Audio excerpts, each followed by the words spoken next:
And the Pharisees went and plotted to entrap him in what he said. So they sent their disciples to him along with the Herodians, saying, "Teacher, we know that you are sincere and teach the way of God in accordance with truth, and show deference to no one, for you do not regard people with partiality. Tell us then what you think. Is it lawful to pay taxes to the emperor or not?" But Jesus, aware of their malice, said, "Why are you putting me to the test, you hypocrites? Show me the coin that's used for the tax." And they brought him a denarius. Then he said to them, "Whose head is this and whose title?" They answered, "The emperor's." And he said to them, "Give therefore to the emperor the things that are the emperor's, and to God the things that are God's." When they heard this, they were amazed, and they left him and went away. So as I said at the beginning, today's reading is another example of people coming to attempt to trap Jesus with a question. And this time it's about paying taxes to the Romans. And it's a trap because the Romans were a hated foreign occupation force, and the Jewish people deeply resented paying taxes to them. So if Jesus said, "Yes, you should pay your taxes to the Romans," his popularity rating would take a tumble. But of course, if he said, "No, refuse to pay the tax," he'd have been arrested, and the Jewish authorities would have got rid of their problem. And so it seemed like a perfect trap. But again, Jesus manages to spring the trap without himself getting caught in it. "Show me the coin used for the tax," he says. And they hand him a coin. Ha-ha, he's got them there already. Because the incident took place in the temple precinct. And you were not supposed to bring a coin like that into the temple. That's why there were money changers there at the temple, whose tables we hear about Jesus turning over at other times.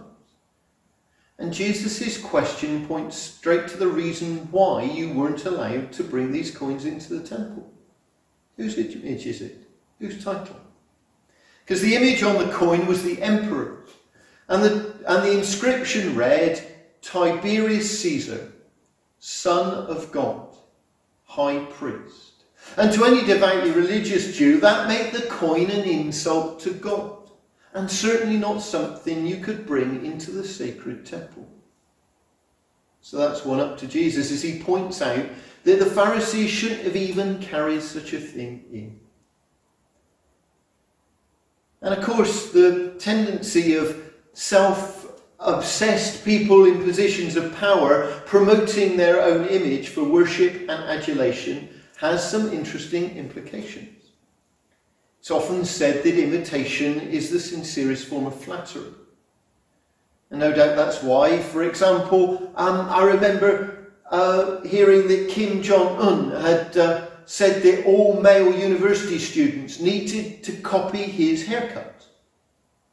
I think he believed himself worthy of such flattery and imitation, and it was his subject's duty to give it to him. Now, I think if that happens spontaneously, maybe it's okay, but it does look rather tragic and self-defeating if it only happens because the rulers make it so. And imitation can be fraught with dangers. Because in our reading from Paul's letter to the Thessalonians, we still nevertheless hear the apostle commending them for becoming imitators of us and of the Lord.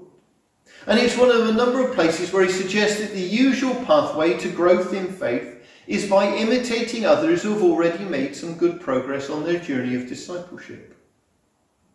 But of course, the call to follow Jesus is a call to model ourselves on Jesus, to imitate Jesus, but not his hairstyle, but his way of doing things, his attitudes and his values and his behaviour.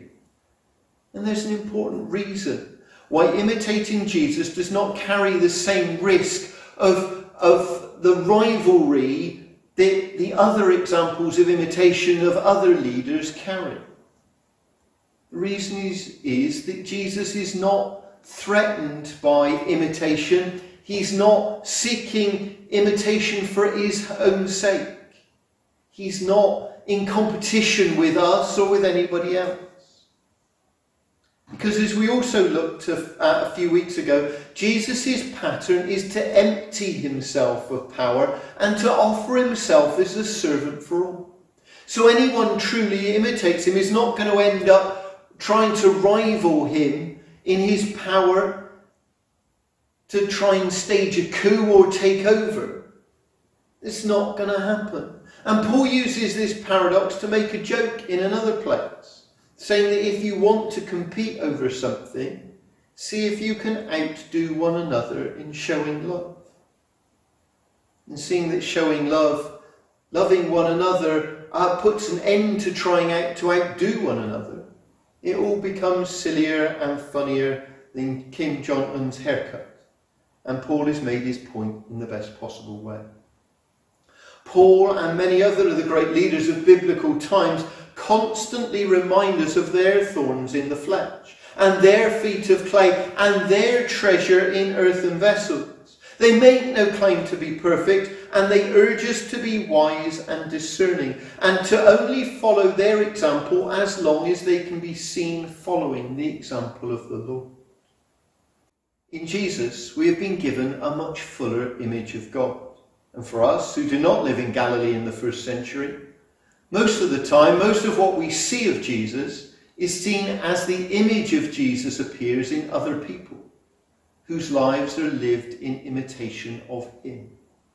Faithful and godly people become like three-dimensional icons of Jesus, windows through which we catch glimpses of the true image of God. And the point of all this imitation is that we might grow into such icons ourselves, into the fullness of the image of God in which we were created. Which, strangely enough, brings us all the way back to Jesus and to his response to the tricky taxes question. You see, when they hand Jesus the coin and he draws attention to the image of a self-obsessed emperor on it, he says something along the lines of, well, if this blasphemous image belongs to Caesar, then you'd better go and give it back to Caesar. But you had better also give to God the image that belongs to God. And what is it that is allowed in the temple that bears the image of God? You and me. Human beings created in the image of God. Human beings in learning the way of Jesus by following him and imitating the best of what we see in one another, and thus growing more and more into the destiny for which we were created, the fullness of the image of God. There is no disgrace in bringing that kind of image anywhere. Which reminds us of our calling, to offer ourselves to God and to one another, that we might learn from one another and see Christ in one another and grow into all that we can possibly be, or God intended and hoped for us to be. But most importantly and most revealingly, there is the image of God in each and every person. So let us treat one another with the honour due to the holiest images of God. And let us continue to let the light of Christ shine in us and through us to the glory of God. Amen. So we're going to sing again now. I first heard this at the beginning of an Iron Maiden song many, many years ago. But it's from a hymn with words from G.K. Chesterton, O God of earth and altar.